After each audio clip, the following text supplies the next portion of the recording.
ये ऐसे हो गया जैसे कि जाट की और बानिए की शर्त लगी थी ना कि जंगल पानी से कौन पहले उठेगा। हमारी भी ऐसी लग रही है। बीजेपी तो सोचती है कि ये दुखी होकर उठ जाएंगे, हम सोच रहे हैं कि बीजेपी दुखी होकर बात मानेगी।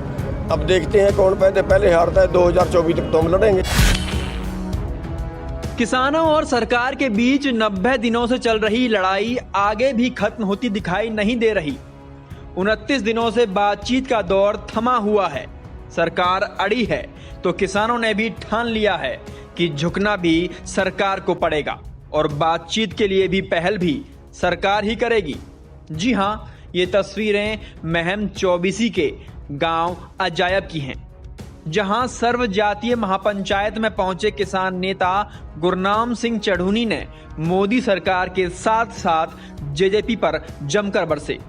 चढ़ूनी ने कहा है कि भाजपा तो किसान विरोधी है ही, लेकिन जेजेपी ने किसानों का वोट लेकर सबसे बड़ा धोखा किसानों को दिया है। असली पूछो कि सबसे ज़्यादा धोखा, सबसे ज़्यादा दुख हमें जेजेपी पर है, क्योंकि उन्होंने तो किसान का बेटा कह के वोट लिए थे। उन्होंने तो देवीलाल का खून कह के वोट लिए थे। देवीलाल ने तो ये गद्दारी कभी किसानों के साथ नहीं की। देवीलाल का खून कह के वोट लिए थे और लोगों ने एंटी बीजेपी वोट दिए थे, बीजेपी के खिलाफ वोट दिए थे कि बीजेपी को हराना है।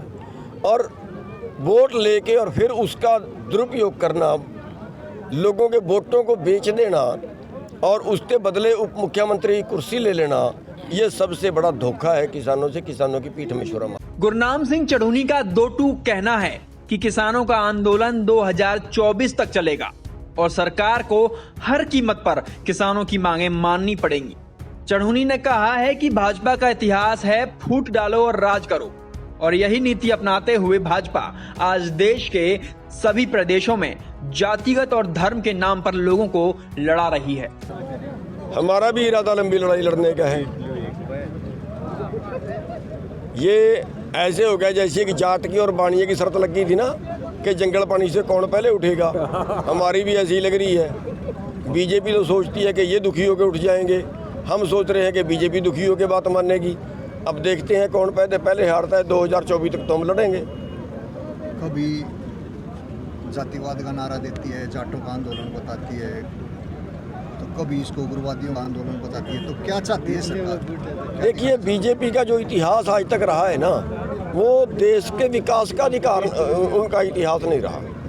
उनका इतिहास रहा है जातिवाद का, धर्मवाद का, फूट डालने का। जाति को जाति से लड़ाते हैं। किसी प्रदेश में देख लीजिए आप, धर्म को धर्म से लड़वाते हैं। अब की बार भी आप देखें 26 जनवरी को जो हुआ, 26 जनवरी को जो हुआ, तो वो सरकार उसमें किस तरह से सरकार ने शरारत करवाई, किस तरह से इसको हिंदू सिख का रंग देने का कोशिश की, किस तरह से उन्होंने करनाल में जाके पंजाब वालों को बट्टे मरवाना शुरू कर दिया अपने कार्यकर्ताओं से।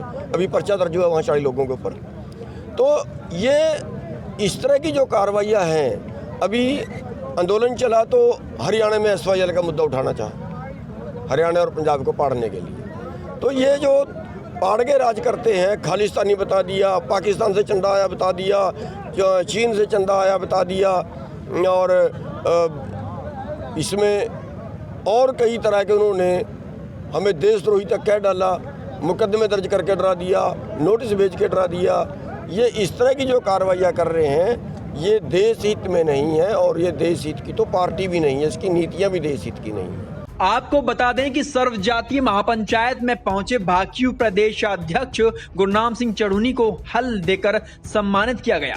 इस महापंचायत में कई खापों ने भाग लिया और इस मौके पर चढ़ूनी ने कहा कि हमें विश्व स्तर की कृषि व्यवस्था से लड़ना होगा, क्योंकि भारत में कृषि आजीविका का साधन है, जबकि विदेशों में कृषि व्यापार का जरिया बन चुका है। रोहतक से दीपक भारद्वाज, पंजाब केसरी टीवी।